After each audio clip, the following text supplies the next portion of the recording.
got as many swords as we can carry. Now we need to head north, to freedom. Before Rome unleashes hell on us.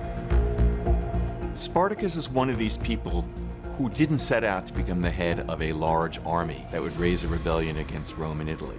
He just wanted to escape from Capua. But he does rise to the occasion. He does achieve great things. The sources actually don't tell us very much about Spartacus. What we are told is that he had spent some time fighting with the auxiliaries and had deserted the army. And it was upon desertion that the Romans recaptured him and made him a slave and sent him to the gladiatorial school in Capua.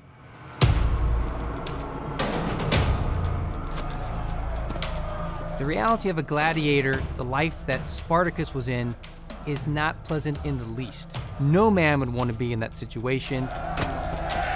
For these gladiators that would fight to the death, again and again, they are confronted with the worst barbarity.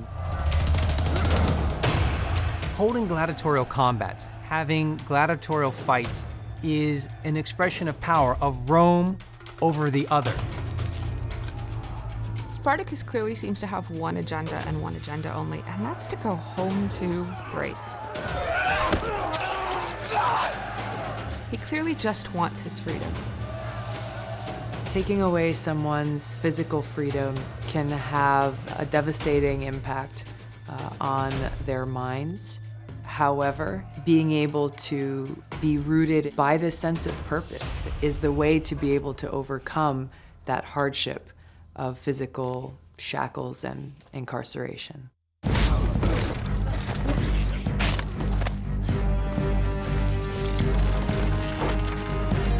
Spartacus turns out to be quite a leader, and people hear his name.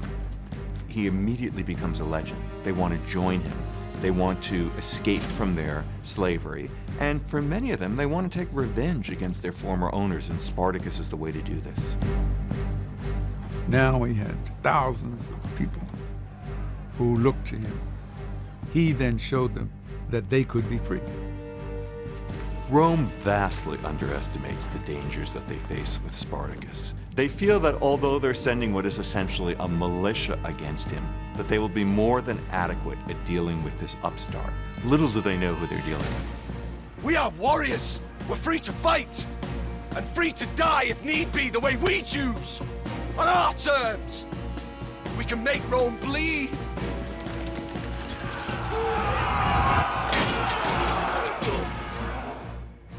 Spartacus's victory over the two legions that are sent against him initially sent shockwaves through Rome. Here it now seems that there is this unstoppable group of slaves who are rebelling, who are moving up the Italian peninsula, and who knows what they're going to do next. For Spartacus, we see a remarkable transformation. Initially, he was an individual in horrible circumstances who sought his individual freedom. But now he's the leader of a large and growing movement. Spartacus is on his way with his army out of Italy. That was his initial trajectory. By turning back, ultimately, he's going to come into a head-on confrontation with Rome.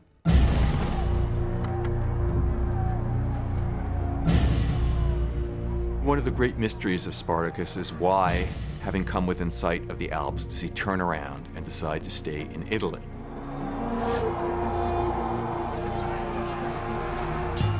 Perhaps Spartacus understood that he was taking a risk, but he's become more than an individual. He's become the leader of an army, and he has no intention of giving up his army, and so he turns around.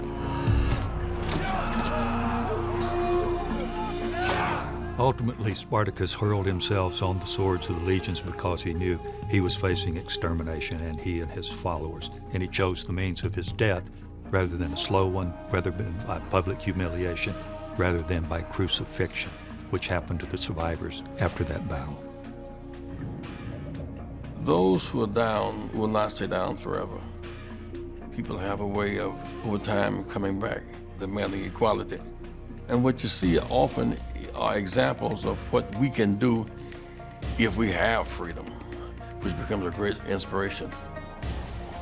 The legacy of Spartacus is a powerful one, for it showed that one man can make a difference, one person can make a difference. and principles guided him, guided his followers to achieve something far greater than themselves.